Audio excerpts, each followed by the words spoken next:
Theatre for India Incorporated. For the same, I would like to call upon stage Mr. Kapil Maheshwari, President, Renewable Energy and Green Hydrogen Ecosystem Development, Reliance Industries Limited, who will be moderating the session.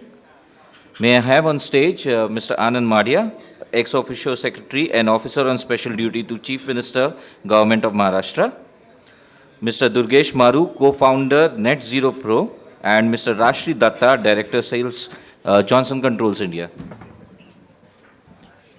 May I request Mr. Kapil Maheshwari to please take ahead the session.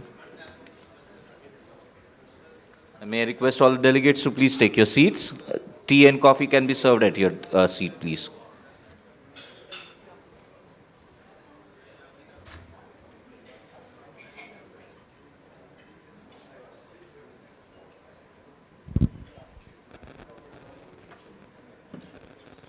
Everyone.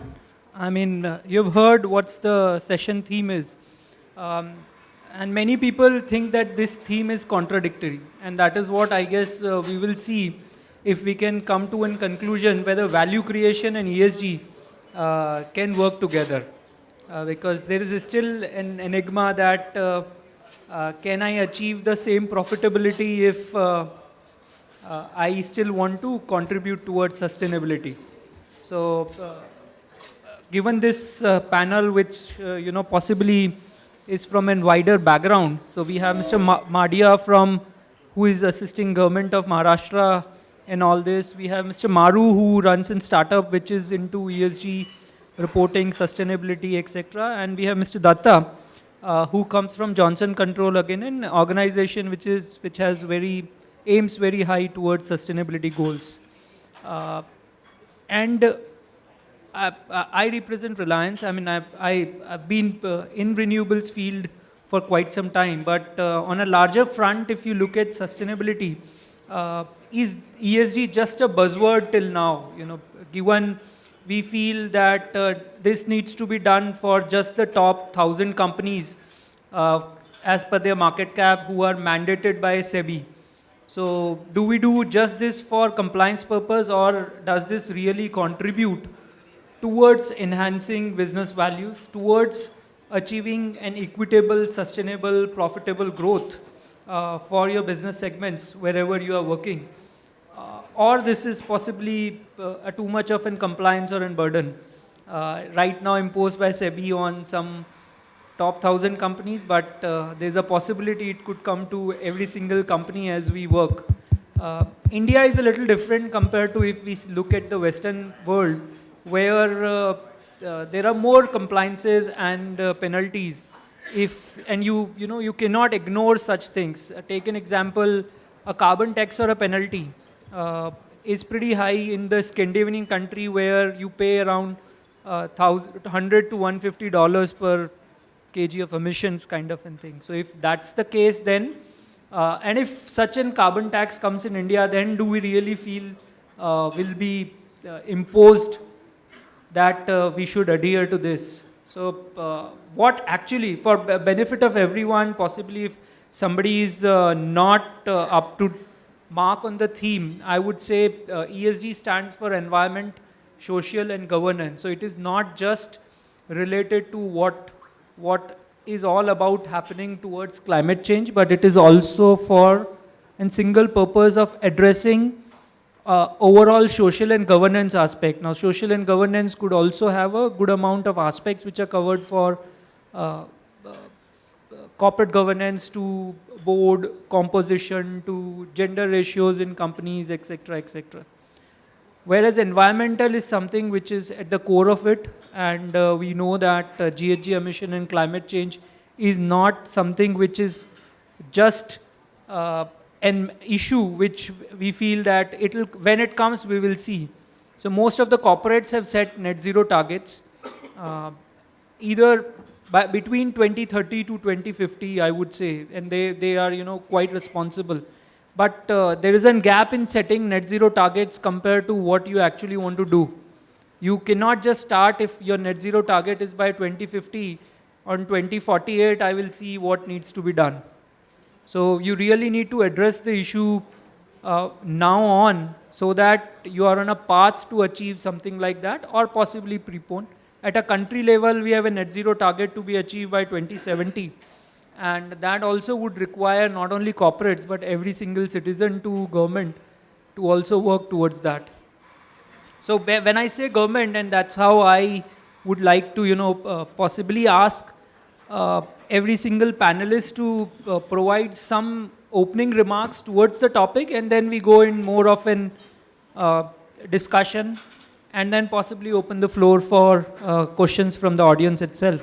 If I may start from Mr. Datta from Johnson Controls, could you please say a few words as your opening remarks? Hi, am I audible? Yeah. So first of all, thanks for inviting me here.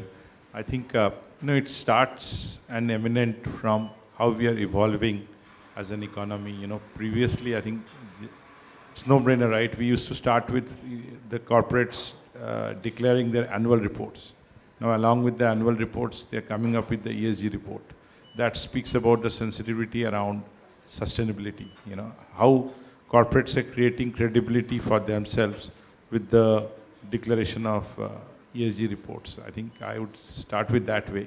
I think that speaks about the focus. Even now they are coming up with aggressive targets for net zero goals as well, carbon neutral goals. I think whenever you speak, you go to any of their website, they will talk about their, net zero carbon neutral goals. So that's pretty much encouraging for all of us.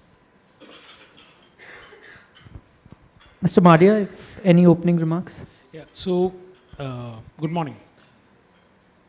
What I would want to say is that not as government, not as corporates, not as anything else, but all of us as individuals, as human beings need to understand that without actually implementing these CSG goals, maybe today, maybe 10 years, maybe 2070, all of us are creating challenge for the future generations. We all understand this as a fact, but implementing them on a long-term basis or a short-term basis is all then considered via sustainability or financial profitability.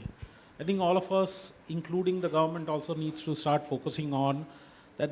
Without this, there is no option left for us. No?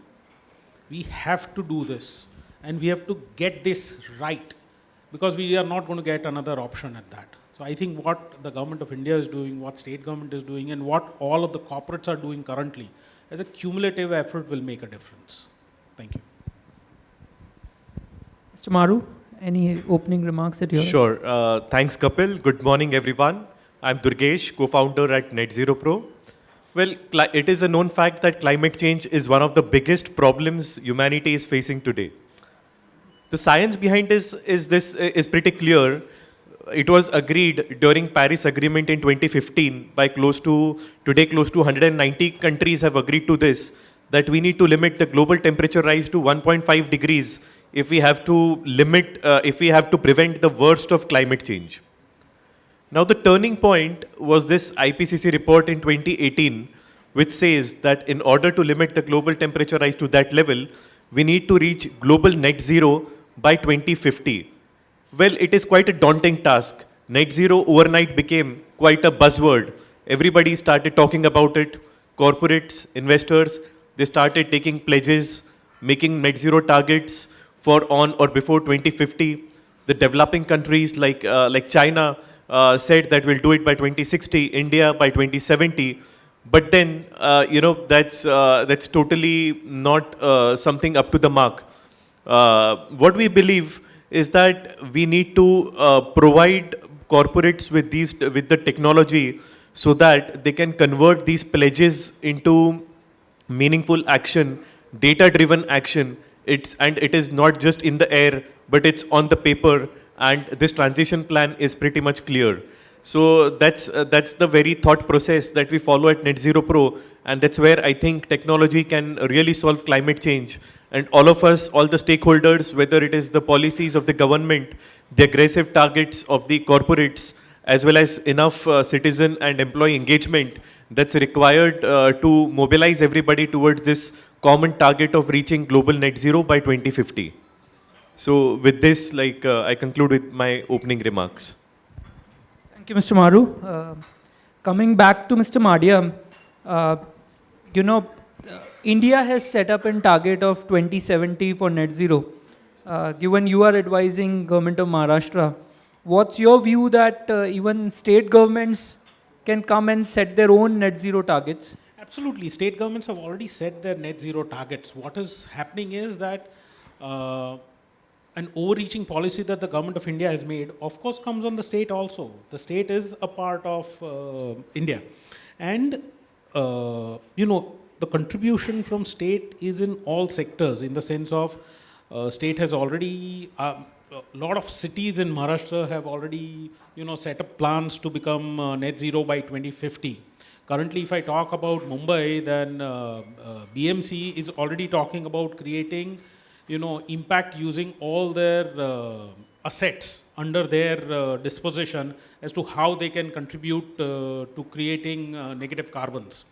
So state government is implementing that. We are very sure that we will be able to cause a change and we will be able to offset the carbon done. I was just speaking to him in the morning and the idea that you suggested that a dashboard could be set up at, the Mantralaya or other large departments is a welcome idea. I'm sure we can take it forward. Fantastic. I mean, because I also firmly believe that if India needs to achieve this goal by 2070, at least the industrialized states like Maharashtra should achieve it much before that. So, and if states follow a race like they did for some other sectors, announcing supportive policies, I'm sure each state then would provide something on top of what the central or the federal government is trying to do. Coming back to Mr. Datta, SEBI mandated top 1,000 corporates, given you comes from a large organization. What's your view on corporates now seeing this as a major agenda? Like you just said that like financial accounting, in few years, carbon accounting could also be a major aspect in the overall thing. So, what's your view, in mandatory versus optional disclosures? Shouldn't it be mandatory for all organizations possibly? I think we are moving towards that. I think I'll start with the disclosure part of it and how it helps. I think it brings in a lot of transparency and information summary. What happens is what's happening in the operations, for a investor, I'm like a corporate and there's an investor, for him or her to understand what's happening in the company, what is happening on our supply chain. So this brings in there. Secondly, it helps in creating that sustainable economy. It's like how you are progressing toward net zero goal. That gives a lot of comfort to the people. And third is about creating, creating a customer loyalty. It's like how ethical your company. Everybody speaks about ethics. Here we are actually disclosing it.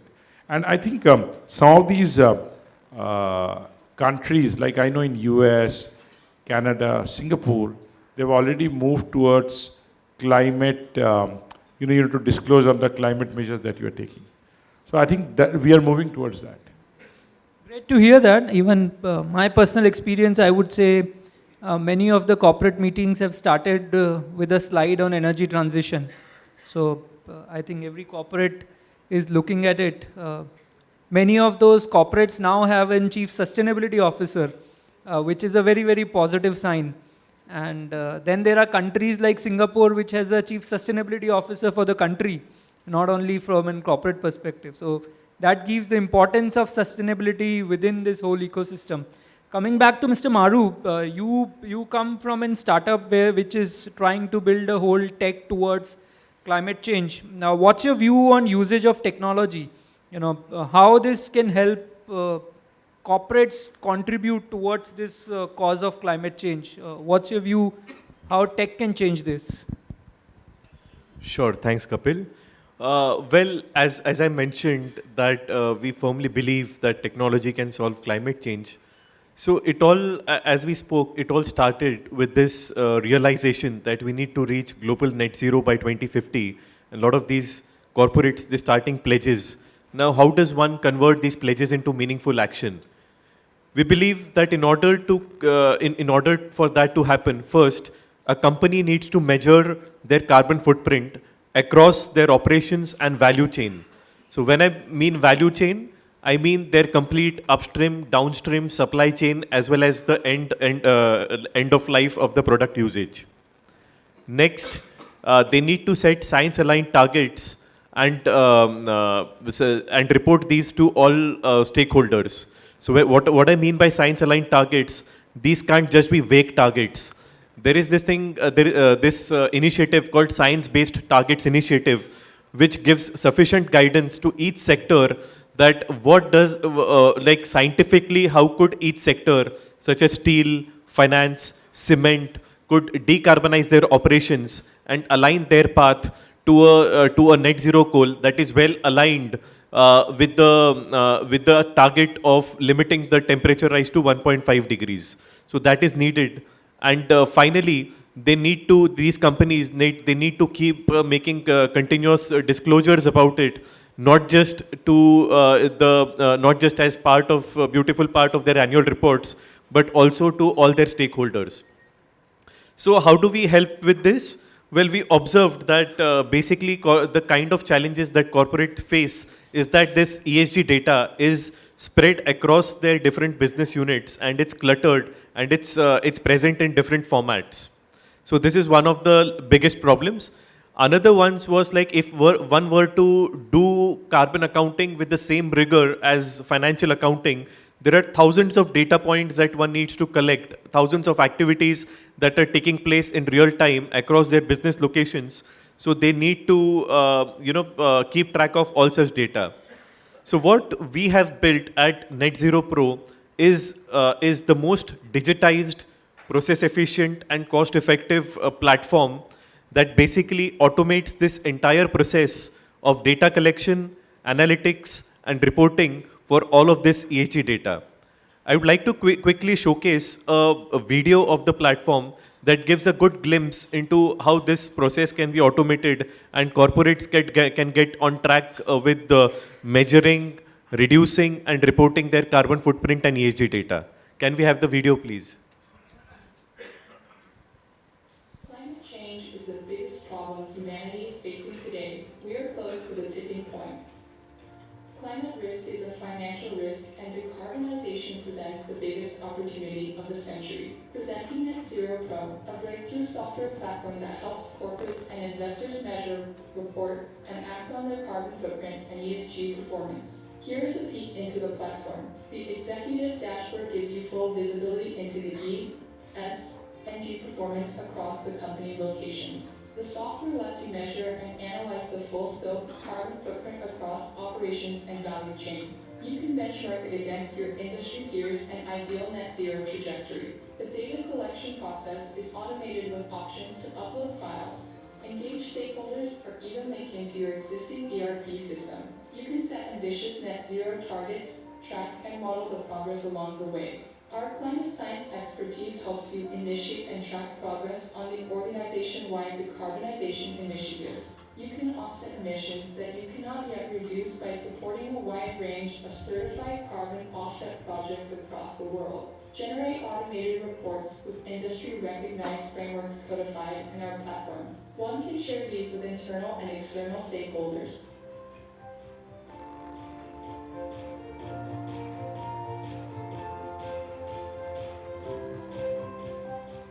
Blockchain-based carbon accounting ledger documents all emission calculations, thus providing a high degree of transparency and trust for third-party assurance and audit.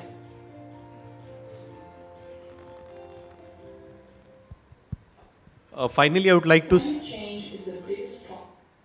So finally, I would like to say that it took us 100 years to develop an energy-intensive industrial economy that we are living today.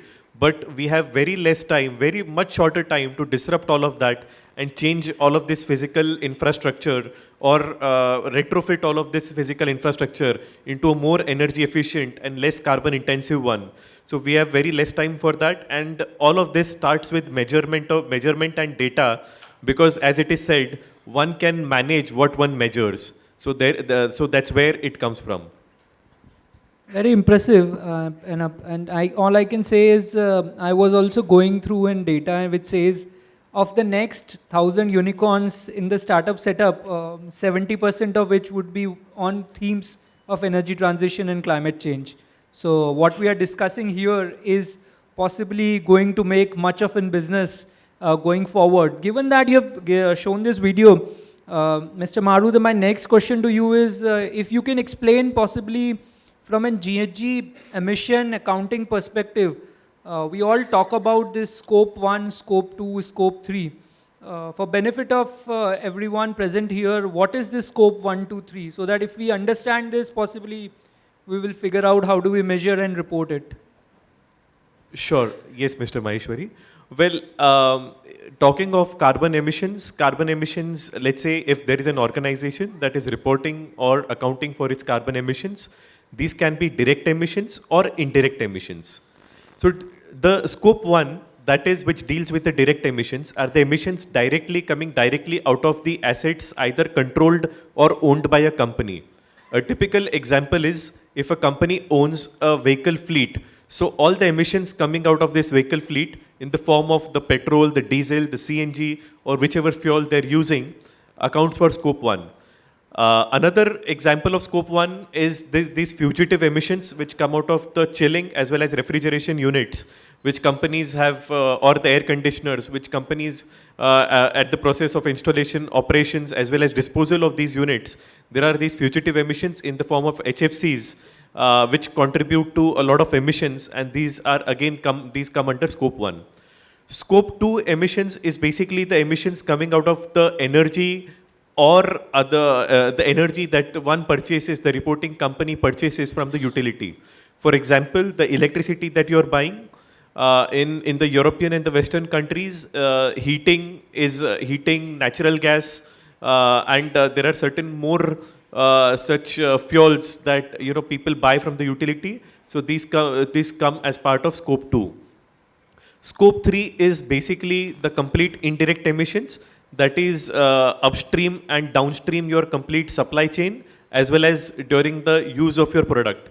So if I were to give you an example, let's say you're using an iPhone.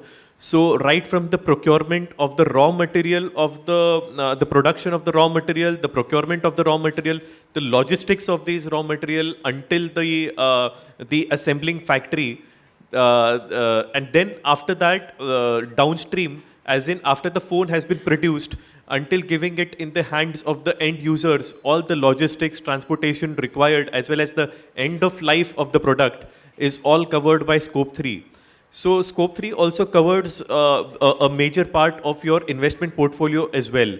For example, if you're a financial institution or a bank, for you 99% of scope 3 emissions comes from your investment portfolio. That is the reason that as asset managers, PE funds, banks, they're very serious about scope 3 and their lending activities, because if they were to reach net zero, then they need to either have a firm plan from their investee company on how the company is going to drive down its carbon footprint, or what kind of transition plan it has, or this kind of an engagement a bank or a fund needs to do with its investee company. And on top of that, if a company is not doing enough, in fact, like we hear that investors are going to divest their investments into all these carbon intensive sectors that are not acting or don't have firm plans in place. So these are the 3 scopes of carbon emissions, and I would be happy to connect offline for further discussions on this.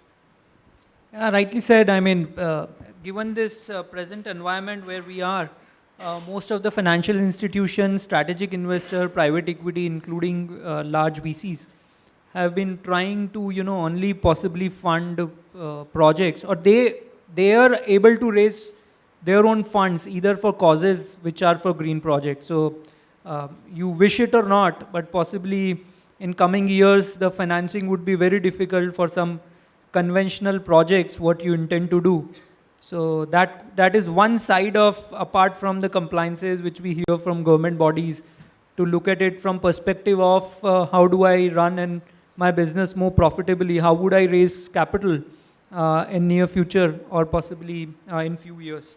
Coming back to Mr. Madia, we hear that corporates are now being told by SEBI to disclose as per BRSR. Where do you see state-run companies are now looking as ESG for administration and governance purpose? You know, it's the same for the state-run companies also. So as per, Department of Corporate Affairs guidelines, all state-run companies which are already public have to be a part or have to have, compliance as a part of their reports also.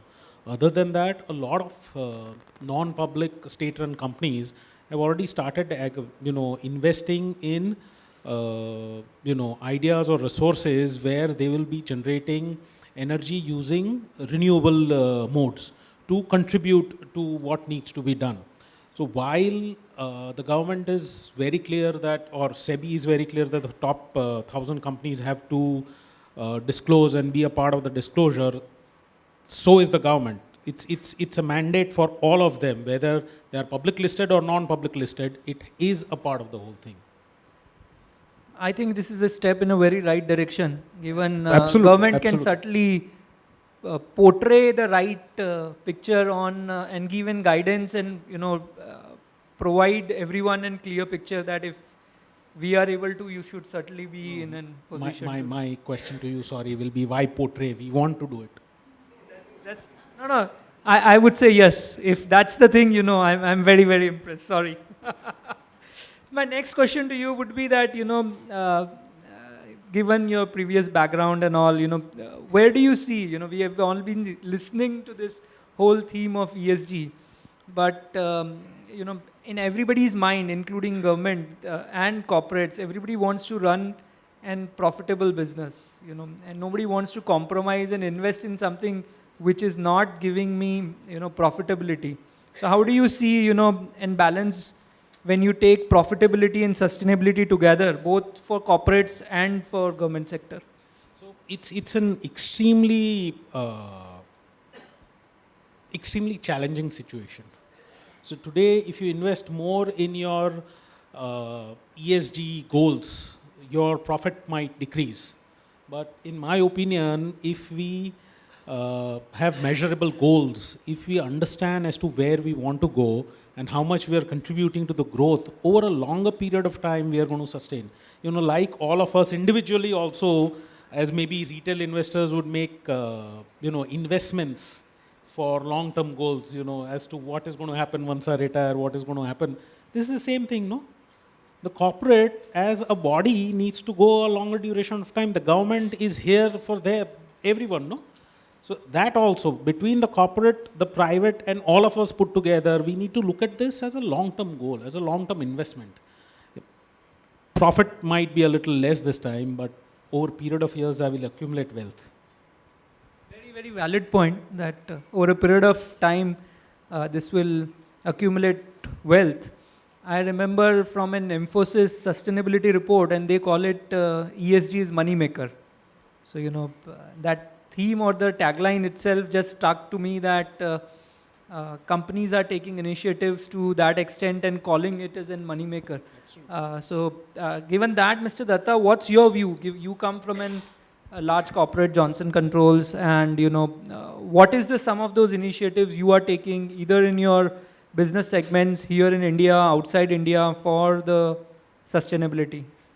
So I think as a global leader for smart, healthy and sustainability solutions, operator, we actually have a strong pledge towards, sustainability, right? I think that goal around 1.5 degrees Celsius, we have actually made pretty strong commitments to that, In fact, we are committing ourselves, like 2040 is the timeline, 2050 is the timeline that has been given in the Paris Agreement. We have committed to 2040.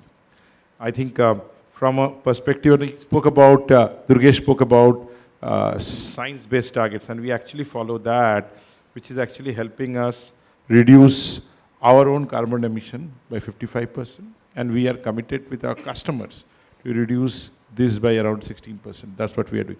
And while we are doing it, we are actually taking few steps. Some of the solutions that we provide, like we are actually doing decarbonization audits which helps customers, measure their carbon emissions. We have a cloud-based solution. We call it OpenBlue, where you have something called a net zero advisor. So these are some of the things that we do, actually help them, customer take through their whole journey, handhold them for their net zero goals. I think Durgesh spoke about, if you are not able to measure it, you will not be able to control it. And that's exactly what we do, creating dashboards, right? And we were speaking some time back, right? Like, if you have to see some of those old retrofit buildings, how do you know that you're moving in the right direction? If you're doing it in bits and pieces, you wouldn't be able to really get the whole picture. For that, it is important to digitize the whole thing and getting into one single dashboard, and you see how we are moving slowly towards your goal. And that's exactly what we do. Very valid. I mean, something which can be measured can only be corrected. I think that's again an possibly theme which is coming across from all speakers, that we certainly need to measure it for that to happen. So, Mr. Datta, let me tweak the question what I just asked Mr. Madia, and say that you had sales, and you also spoke on sustainability initiatives within the group. I asked him profitability versus sustainability moving together. Let me ask you, how do you maintain your sales target and still achieve sustainability goals? And good question. I think, I think one of the key value driver for us is sustainability. When we are actually talking to our customers, I think we provide smart, healthy buildings, right? And we take our customer through that journey. And for us, actually, this is our key enabler. Whenever it's like, if you ask me today, with all these corporates having high sensitivity around sustainability solutions, their net zero goals, this becomes the best door opener to start with, right? In terms of what you exactly do. And while they do that, actually, the customer understands on the longer run, I think we spoke about the longer run, how it will help them on their top line growth, how they create credibility with their different stakeholders, how it's going to bring cost reduction. Because at the end of the day, what is sustainability? It is also about energy saving. Emission saving is also energy saving. That is going to bring in cost reduction. And also it is going to help in their regulatory goals, right? I think that's very important, being an ethical company. All these drives towards a much more credible, profitable organization. I think so. I think for me, for my sales team, and I think it's as a whole, it can be a big enabler. Rather than looking at a stumbling block, it should be a big enabler. That's how we actually address it. Good to know that this is more of an enabler than possibly looking at it as a compliance burden. So, I would say whatever way SEBI is doing is possibly in the right direction. That start from somewhere and then small. This can then be coming to MSMEs and SMEs as well. Let me go back to Mr. Maru and say, you spoke about ESG reporting. There are so many of these frameworks. We hear SEBI is coming with this BRSR framework, and global framework like GRI, which is quite popular in other organizations in India, possibly outside India, many people. Then there are these banks and financial institutions do and try reporting as per TCFD. So with all this, sustainability has to be a theme in focus for the industry. But isn't it confusing that there are so many of these frameworks, what to adhere to, what should I comply with? Is BRSR, what is the Government of India's framework? Is that the way, should I continue? Many of these companies have with CDP because they started much before introduction of BRSR. So what's the choices industries have, and then what are the options? And why do they choose or not choose something like that? Sure. Thanks, Kapil. Well, for any organization, we believe that the ESG journey first has to start with materiality assessment. So what does this mean is, what are those ESG metrics or ESG issues that are more material or potentially have an impact on a company's operations or development, as well as in what ways is the company making an impact on those ESG metrics.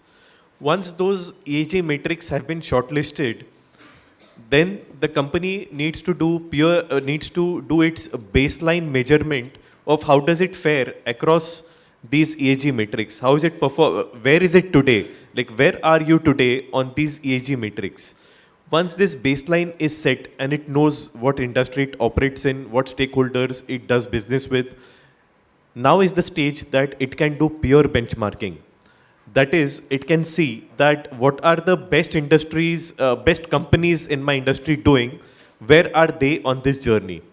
So while doing that, when they consult various stakeholders and they understand what kind of guidance has been provided by science-based initiatives for their type of industry, they can look up to the different frameworks that address their requirements more. Something like GRI is very comprehensive, or I would rather say is much of a superset of all the basic frameworks that have been derived after that. SEBI in India has done a very good job of studying all the leading global frameworks, to name of especially these four of them: GRI, GRI, which mainly has to do with all types of general ESG disclosures; SASB, which basically from the accounting perspective, what weightage should be given to which framework; TCFD, which is the Task Force for Climate Disclosures, which is very much a globally accepted standard. CDP, as Mr. Maheshwari said, is more of a supplier-driven requirement coming from industries that their suppliers need to report as per CDP. So SEBI studied all these four frameworks and then came up with BRSR. Now SEBI has also given guidelines of the interoperability of data, because if a reporting company were to report for 5 or 6 different frameworks, it will end up using a lot of its time, efforts, and putting a lot of money into that. They can leverage technology while doing this. For instance, in our platform, we have mapped data across all these frameworks. So this reduces the redundancy.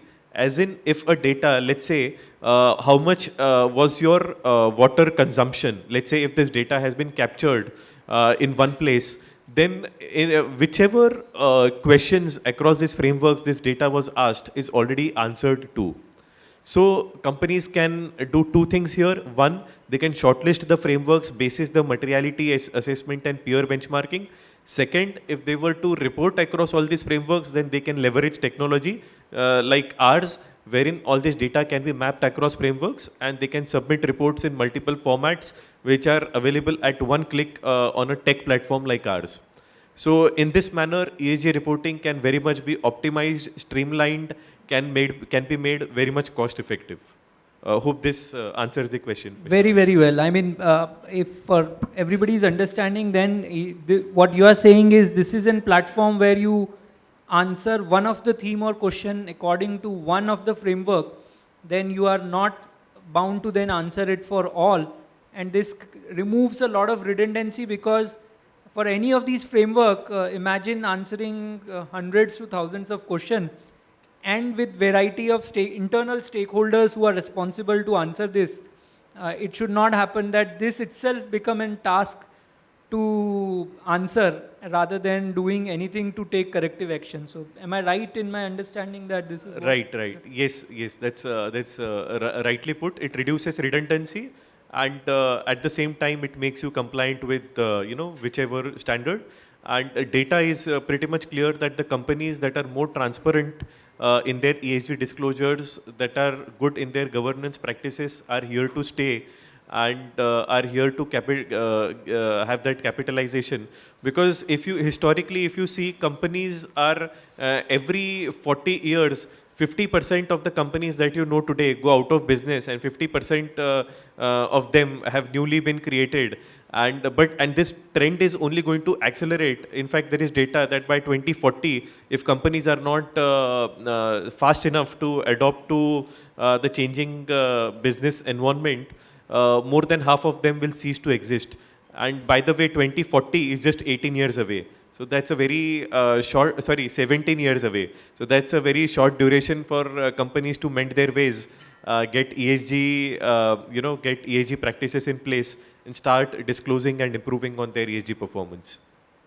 So this is not a matter of sustainability; it's a matter of existence.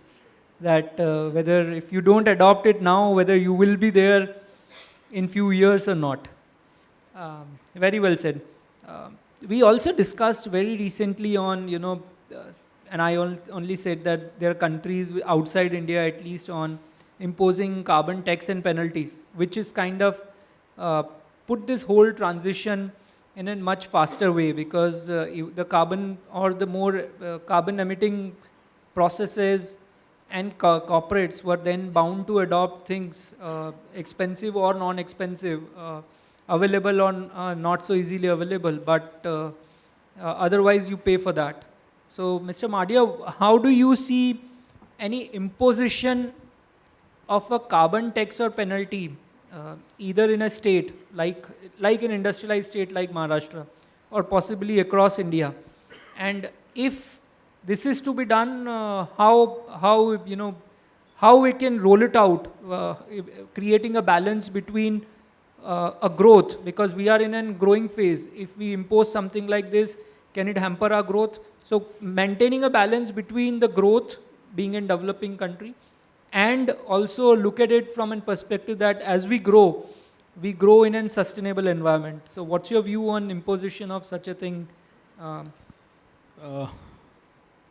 My view on this would be that Government of India may be planning or should be planning to impose something like this, but the design and the implementation of such a levy on usage of fossil fuel and offsetting that is a very tricky subject currently. Today, if something like this is levied and the design goes wrong or it's not implemented correctly, then the price of the product and the service which finally is delivered nationally, internationally to the citizen or to the consumer eventually increases, which hampers the competitiveness of Indian industry or Indian service providers.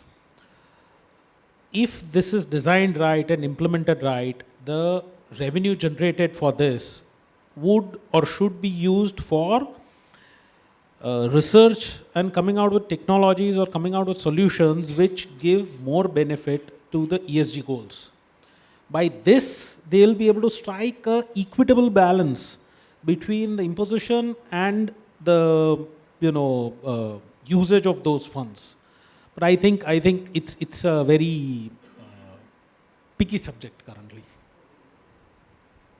I can understand, where you're coming from, and how important it could be that any imposition on this aspect needs to be looked very, very in finer details. Coming back to Mr. Datta,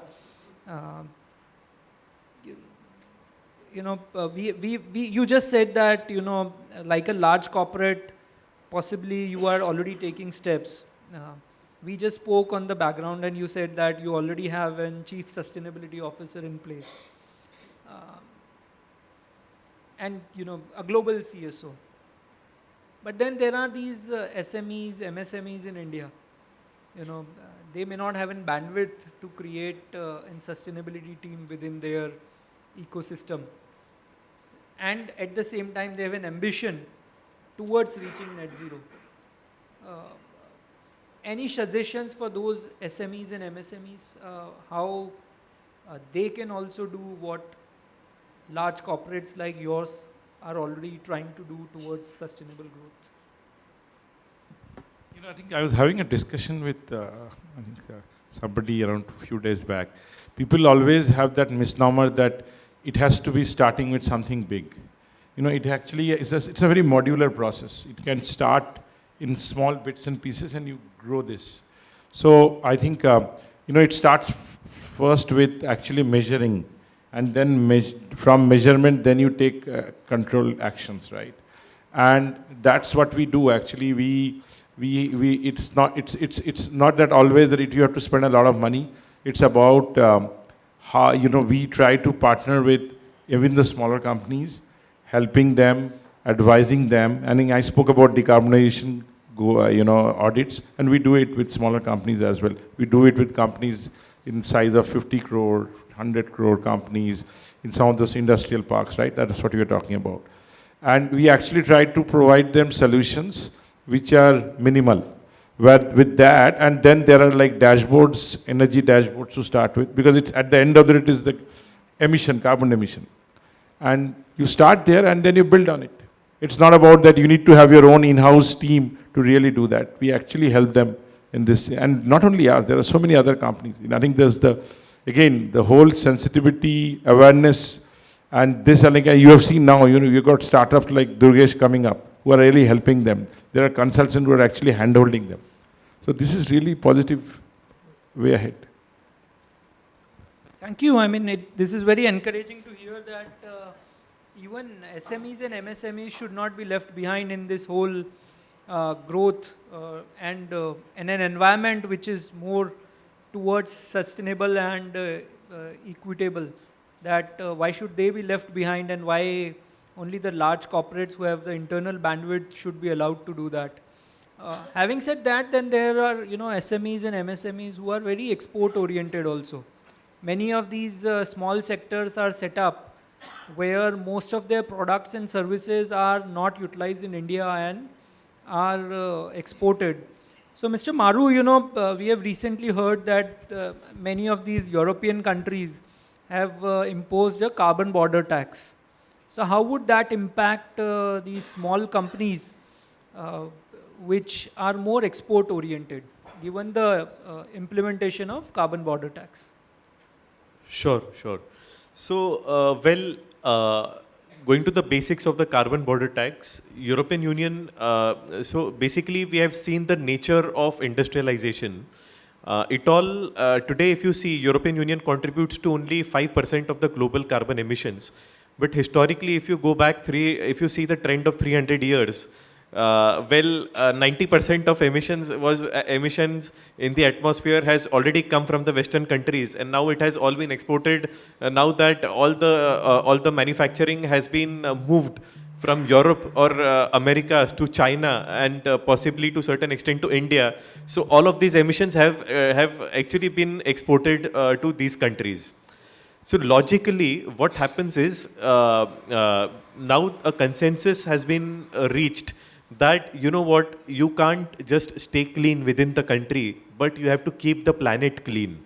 And with this kind of a thinking and consensus, European Union, they came up with carbon border tax mechanism, wherein all the importers in Europe dealing with the import of carbon intensive material in the industry such as steel, cement, chemical, as well as certain agri products.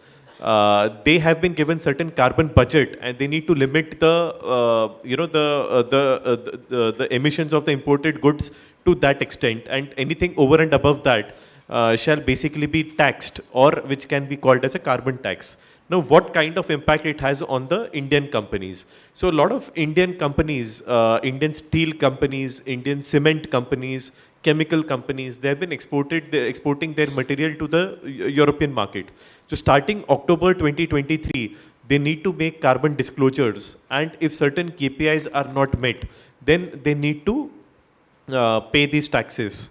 So this taxing of this carbon intensive industries is a very big thing, because now overnight these industries are forced, or rather they have been caught on the wrong foot, and they need to take immediate steps in the form of, let's say, they need to go for some quick wins, like going for rooftop solar, going for renewable purchase agreements, going for certain energy efficiency mechanisms, and they need to get their carbon footprint certified, submit that, and ensure that they are not taxed enough. Now, when it comes to export-oriented industries, it is not just about the carbon tax. I just like some time back spoke about scope 3 emissions, which is the supply chain emissions. So a lot of larger corporates in the US and Europe who have set net zero targets and want to reduce their scope 3 emissions, they want less carbon intensive material to be imported into their countries. So ultimately, it comes down to smaller manufacturers also, MSMEs like who are into plastics manufacturing, like the plastics manufacturing industry in India is huge. A lot of them are into molds, automobile parts and other ancillary industries. So all of these industries, they need to get their act together and ensure that they are making sufficient carbon disclosures to keep their business on track. So all in all, like with the kind of vision that Modi ji has, whether it is Atmanirbhar India, wherein we produce for ourselves, or whether it is creating value for the world, wherein we produce material for the world, knowledge for the world, services for the world, we need to decarbonize and we need to make ESG as a priority so that we create value and sustain business for a long period of time. Very well said. I would say, it's not only that if we are doing businesses in India, we think of going towards reduction in GHG emissions. Those would be also required if you have to deal and provide services and products to outside as well. Coming back to Mr. Madia, in your view, what is some of those short-term or long-term changes, either in corporate world or in the governance system, needs to be done so that we move in the right direction towards achieving the right ESG reporting, appraisals, goals? No, as Mr. Datta and Durgesh ji put it, measuring is the first thing. Short term or long term, when you have goals which are measurable and actions which are quantifiable, then you'll be able to achieve your goals. So I think either it is the government or it is the corporate, both together need to have goals which are measurable, need to have actions which meet up to the goal. So what you say and what you do cannot mismatch. So currently today there is a lot of stuff that is just happening for the sake of happening, and things don't follow by actions. Now, here today, as he correctly put it, if we follow what the Honorable Prime Minister does, he means more business, he means more action. I think all of us can adapt that. I think that in my opinion is the only thing that we need to do as a short-term or a long-term measure right now. So, before we go for audience question, I would just possibly try and see if I am able to see the right picture. I think all the panelists agree that as a first step, we all need to measure. Technologies play a key role in this overall thing. It's not for one player. It's for every citizen, every corporate, every state, every country. So, everyone needs to do it. This provides an opportunity to still achieve sustainable growth. So not that we should look at it that ESG or measures to adopt technologies which can reduce carbon footprint or adhere to corporate governance can hamper my growth aspects. So that's not the case. It does help in achieving and much long-term growth and which is more equitable, sustainable than looking at it from a very, very short-term perspective. So this investment, it's towards the right direction.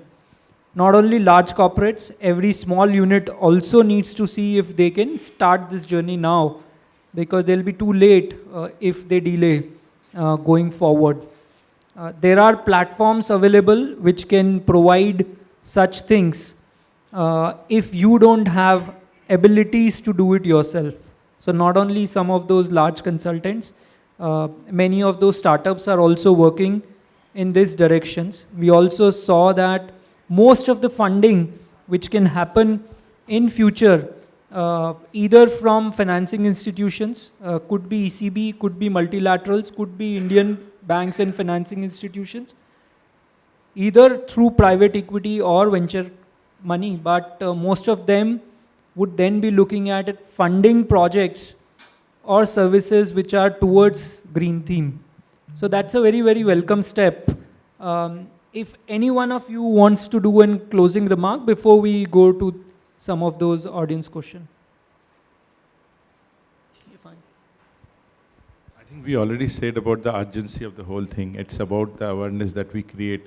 It's upon us, it's not about corporate, it's not about government, it's about everybody together how we can make a better planet. That is the first pledge that we need to do.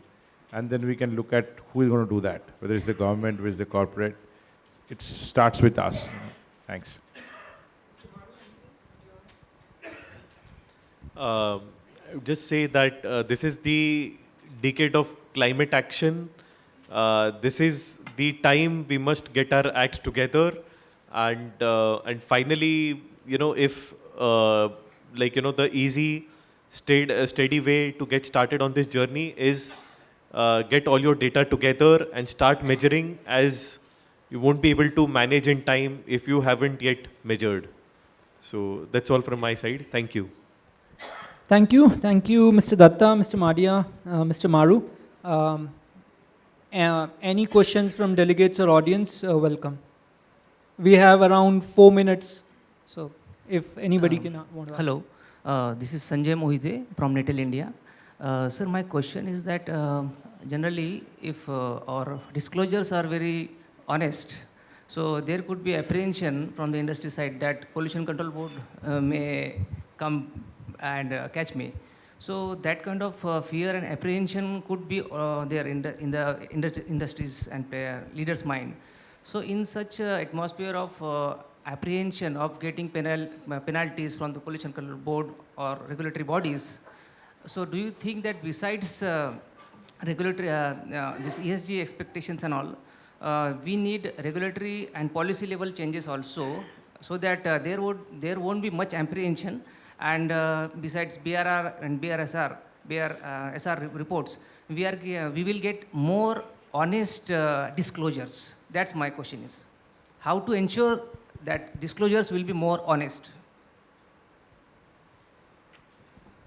If I could give my 2 bit on it, we are here to work with you. The government is not here to penalize you in any manner. The more honest you are, the more honest we want to be.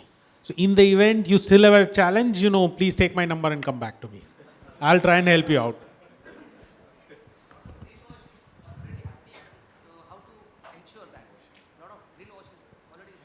I'm sorry, I am not aware of that, but I can get back to you on that. Well, when you just mentioned greenwashing, for everybody's convenience, greenwashing basically means that a company faking it before making it. Yeah. So, and coming to your question, what happens if, you make disclosures and that don't go well with the authorities? The idea is, don't let the perfect be the enemy of the good. Just start measuring. And even if you start measuring, I don't think, that would be appreciated only. Yeah. Hi, thank you. This was a very helpful, discussion. I have one question that follows from what my colleague just asked on greenwashing. SEBI has also recently issued certain guidelines with respect to this. Do you all, and this is a question for the whole panel, see an increased amount of regulation, in addition to BRSR, that will sort of start mandating certain ways in which companies are required to behave? Because the discussion, while very positive, has been what companies can do internally. What is good for the companies, what is good for the nation, what is good for growth. But how do you see regulation playing out in the next 5 years or 10 years, over the short and medium term? So one of the tasks, basically, the whole purpose of SEBI is to protect shareholder value and interests. So when we spoke of greenwashing also, for instance, there are a lot of these institutional funds like the mutual funds which tag themselves as ESG funds, were coming as ESG funds or sustainably linked funds. So whereas the honest investors who really wanted to go for the theme, they would put their buck there, whereas the money may or may not be utilized for the actual sustainability projects. And that's where, in order to protect shareholder interests, SEBI, apart from BRSR disclosures, also has come up with certain guidelines for the way this has to be done. So in the EU, it's called the EU taxonomy, wherein they have defined what's sustainable and what's not sustainable. So that line has to be drawn. Let's say there is an energy, let's say if we talk of, for instance, like Adani, Like, there is Adani Green Energy, then there is Adani also into the thermal power plants. So they have come up with clear lines into what percentage is going into, of funding is actually going into the greening of the economy. And these disclosures, EU has made it very mandatory in the form of SFDR and EU taxonomy. And that's what SEBI has also been trying to do in India. And it's in the benefit and good faith of the Indian investing community. All I can add to that is like you do your financial disclosures, everybody comes with their own balance sheet and it's internally in statutory audits happen on that. Very soon there could be in carbon auditing and there will be auditors towards that. So that would definitely help in how disclosures needs to be done and more regulations towards that. Hi, this is Amit Mohile from Autocar magazine, Autocar Professional. Because the topic is a green conclave and you look after the hydrogen part for Reliance. Generally, auto industry has been at the forefront for moving towards hydrogen. The government has been also encouraging the shift towards hydrogen.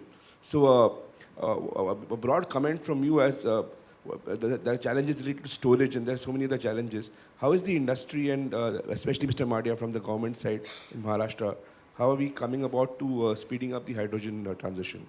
See, the government is doing everything possible. So today, under Government of Maharashtra, there is a public sector undertaking which is focusing on green energy, which is focusing on renewable, which is focusing on hydrogen.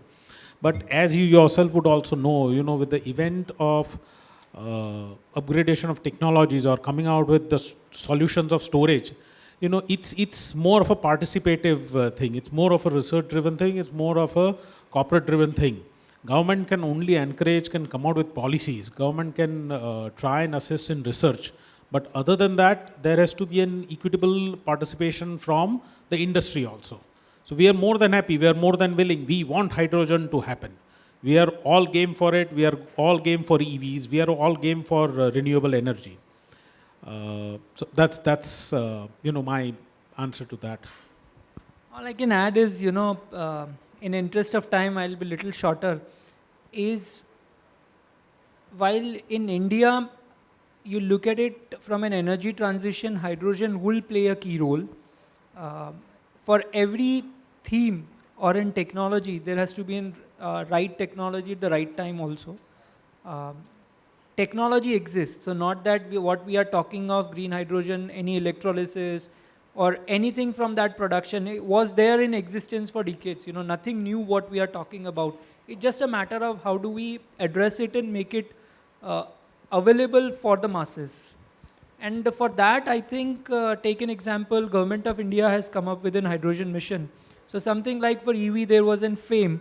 Here, this can help, both from two perspectives. First, on the hydrogen production, and second, there'll also be in PLI kind of a thing for the manufacturing of electrolyzers. So that would then encourage, like it has done encouragement for the ACC battery. So there was in PLI for 50 gigawatt hour of advanced chemistry cells. There was in PLI for solar modules in a similar way for the auto side also. And if you look at from an mobility application, possibly the initial application would be towards long haul vehicles where benefiting of battery may not be that much. So if conversion to electricity is a little bit of a challenge, that's where hydrogen definitely would play a key role. As Reliance, we work towards both. So we recently worked with an OEM on H2 and at the same time we work towards fuel cell EV as well. So, but my take would be that this would largely be more helpful for long haul vehicles than possibly, and these short two-wheelers, etc., could be more on the battery driven. Thank you. This should be the last question then.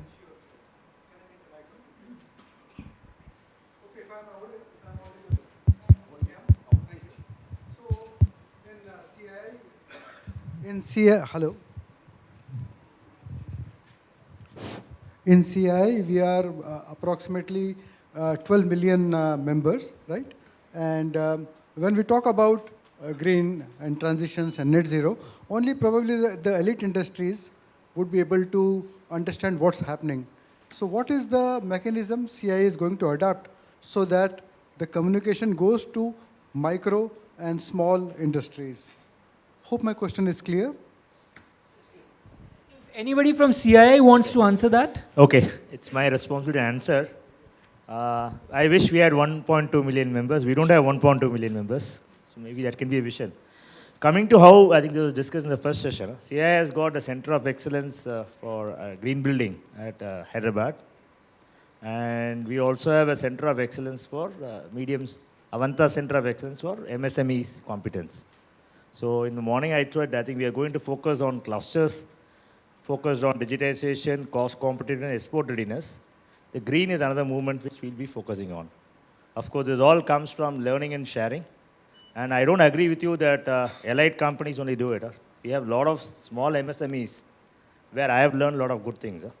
So we have good, probably they don't have the bandwidth to come and share, but I'm sure one thing which we will do is maybe next conclave, we will make MSMEs also share best practices.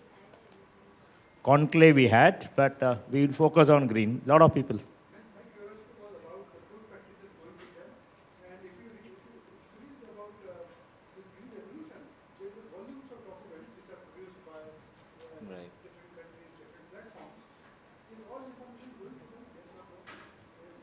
Yes, I think today with social media and I think you have the knowledge at touch of button, I'm sure it's going.